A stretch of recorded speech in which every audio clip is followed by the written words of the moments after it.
Every breast cancer story is different and the same. We have a screening, and then we have the excruciating wait.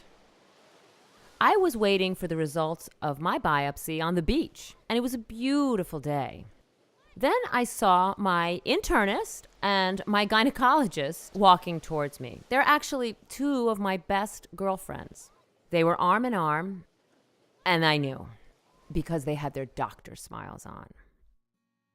What was hardest for me in that moment was that I knew I'd have to tell Mark. I have to tell my baby that I have cancer, that I have to tell my son.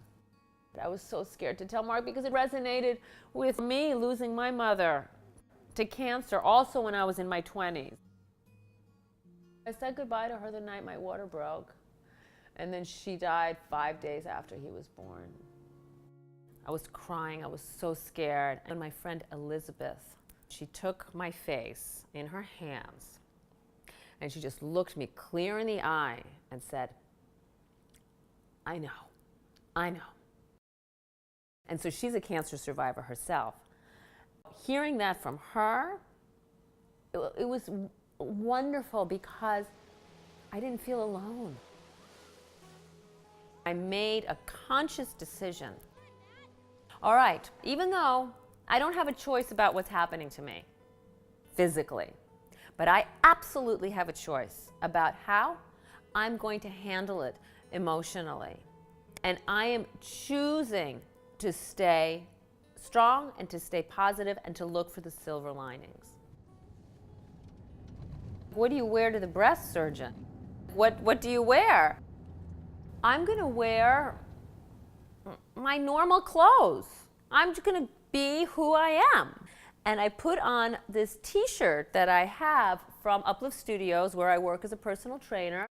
I did not want to take on the identity of a cancer patient. I wanted to maintain my identity as Vera, as a strong woman. So after waiting for a long time, suddenly it's time to go in for your surgery.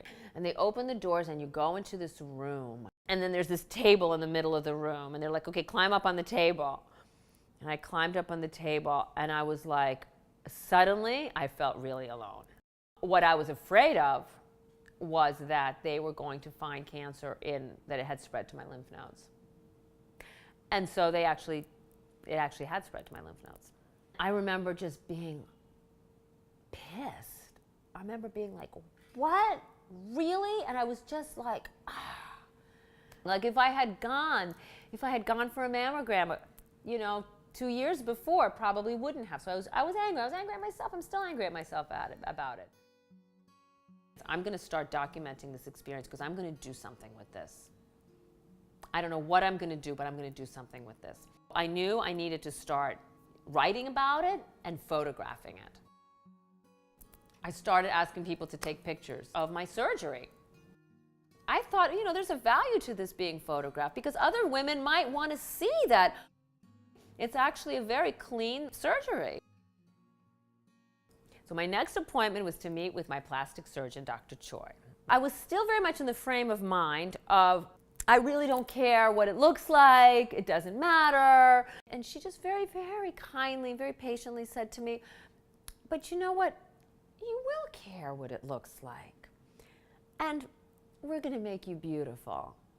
And I was like, oh, really? Oh, okay. That sounds good. Because then it was kind of like I had this prize that at the end, I'm going to get a new set of boobs.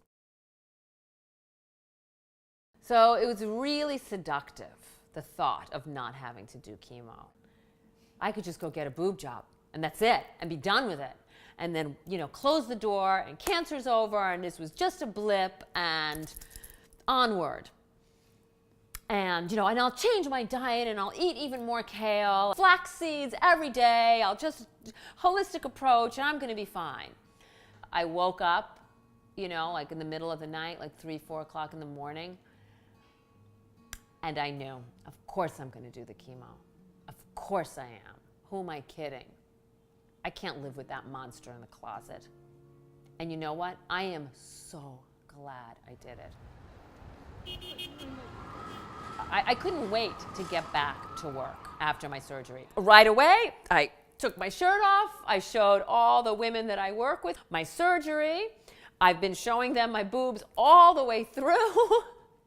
I feel very, very close with the incredible group of women. I think of them as my daughters. And it's also a place where I was able to work on my physical rehab, little by little, regaining my strength, which I'm still doing. I have always loved to dance, ever since I was a little girl. It just makes me happy. During chemo, I went to dance class, and I went there as much as possible. I just felt like I was throwing the illness off of me. It was just it was this feeling of freedom and joy. It was so important for me.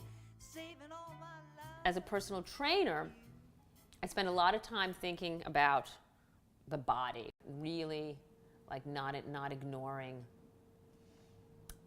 what it's telling you, right? Like which is what I did.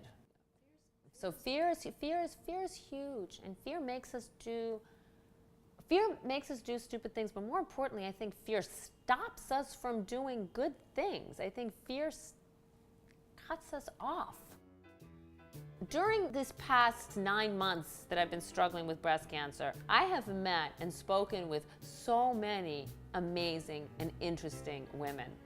I want to provide a space for women and caregivers that have struggled with breast cancer, some of them are still struggling with breast cancer.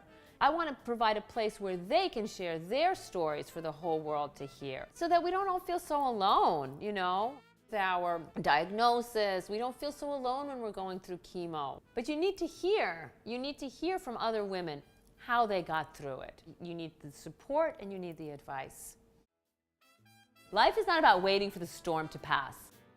It's about learning how to dance in the rain. And so that is what I'm trying to do. And that is what I did during my chemo and what I will always continue to do.